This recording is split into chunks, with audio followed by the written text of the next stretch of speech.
Donc là, c'est pas clairement un labyrinthe. Il propose 2 solutions à la fin et les lecteurs vont pouvoir choisir. On fait un parcours regard avec plusieurs établissements autour de notre exposition Labyrinthe qu'on a co-créée avec le 106. On a parlé du thème du labyrinthe, puisque c'est un thème qu'on a repéré comme étant assez riche dans tout ce qui est culture et notamment la pop culture qu'on essaie de défendre aussi. On y trouve à la fois du jeu vidéo, du graphisme, de la bande dessinée. La première étape, c'était d'accueillir les élèves ici au 106 pour pouvoir leur expliquer l'exposition et faire un premier atelier autour du game design. Dans le processus de création d'un jeu vidéo, la toute première étape, le game design. Exactement. Ça va être tous les éléments qui vont faire qu'on va savoir à quoi va ressembler notre jeu. Donc c'est vraiment la première étape du parcours regard.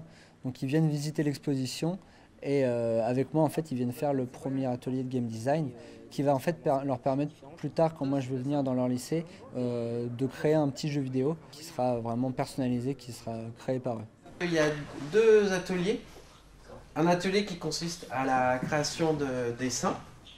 L'idée, c'est de créer des tâches qui vont être reprises par d'autres personnes pour les rendre figuratives et que ça constitue quand même à la fin un labyrinthe. Ce matin, nous avons initié les élèves à un jeu graphique dessiné. Et parallèlement à ça, un autre groupe est initié à un jeu vidéo qui s'appelle HSH Go. L'idée, c'est d'éclairer et d'illuminer tout le dessin. Pour pouvoir illuminer le dessin, il faut activer des interrupteurs qui éclairent l'ensemble de la fresque. C'est un jeu qui se joue qu'avec un seul bouton, donc c'est vraiment une expérience qu'on veut leur faire partager, qu'on veut leur faire vivre. C'est bon, bravo! Ils ont battu le jeu! L'idée, c'est vraiment de motiver les élèves pour qu'ils aient envie d'aller un petit peu plus loin avec Pixel sur la construction d'un réel petit jeu vidéo. Je vais surtout, pendant les 2 prochaines heures, vous montrer les bases du logiciel qu'on va utiliser. Il n'y a pas besoin de savoir coder pour l'utiliser. On va faire Sprite.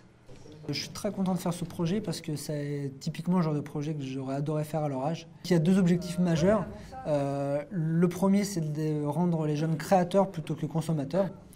Et le deuxième aussi, c'est de pouvoir accentuer le travail d'équipe, de ne pas être chacun derrière son ordinateur et faire son jeu, mais de faire un seul jeu tous ensemble et en pouvant apporter chacun sa brique à l'édifice. Ça n'a rien à voir avec l'atelier. En atelier, on est beaucoup plus sur des consignes bien techniques. Je pense que c'est vraiment magnifique. Les élèves ont pu développer des capacités logiques et un travail social collectif. Et ça permet de travailler sur l'imagination des élèves.